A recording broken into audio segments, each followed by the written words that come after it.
ఒక రోజులో 24 అవర్స్ అందరి దగ్గర ఉంటాయి, కానీ 90% ఆఫ్ ద పీపుల్ వాటిని వేస్ట్ చేసుకుంటున్నారు. కానీ మీ 24 అవర్స్ వేస్ట్ చేసుకోకూడదు అనుకుంటే ఈ మెథడ్ని యూజ్ చేయండి. అదే 8-8-8 అవర్ రూల్.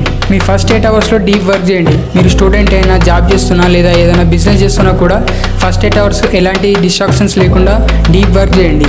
నెక్స్ట్ 8 అవర్స్లో 2 అవర్స్ మీ బాడీకి ఇవ్వండి. జిమ్, రన్నింగ్ లేదా హోమ్ వర్కౌట్ లాంటివి చేయండి. నెక్స్ట్ 2 అవర్స్ ఫ్రెండ్స్ అండ్ ఫ్యామిలీకి ఇవ్వండి. అండ్ మిగిలిన 2 అవర్స్లో మీ గురించి మీరు వర్క్ చేయండి. తినడం, తాగడం, ఇంకా ఏదైనా ఏరే పనులు ఉంటాయి కదా అవి చేసుకోండి. అండ్ మిగిలిన 8 అవర్స్లో మాత్రం మంచిగా స్లీప్ తీసుకొని బాగా రిలాక్స్ అవ్వండి. ఎందుకంటే అలసిపోయిన బాడీ, అలసిపోయిన మైండ్కి రికవరీ చాలా అవసరం. అలసిపోయిన బాడీ అండ్ మైండ్తో నెక్స్ట్ డే సేమ్ పవర్తో వర్క్ చేయాలంటే చాలా కష్టం. అందుకని మీ బాడీకి, బ్రెయిన్కి రెస్ట్ ఇవ్వండి. మీరు ఒకవేళ ఇలాంటి టైంలని మీ డైలీలో యూజ్ చేసుకుంటే మాత్రం మీరు చాలా టైంని సేవ్ చేసిన వాళ్ళు అవుతారు. అండ్ మీరు చేయాలనుకున్న పనులు ఇంకా తొందరగా కంప్లీట్ అయిపోతాయి. టైంని వేస్ట్ చేయకండి, సేవ్ ద టైం. అండ్ మరిన్ని ఇలాంటి ఇన్ఫర్మేటివ్ వీడియోస్ కోసం మన పేజ్ని ఇప్పుడు ఫాలో చేసుకోండి.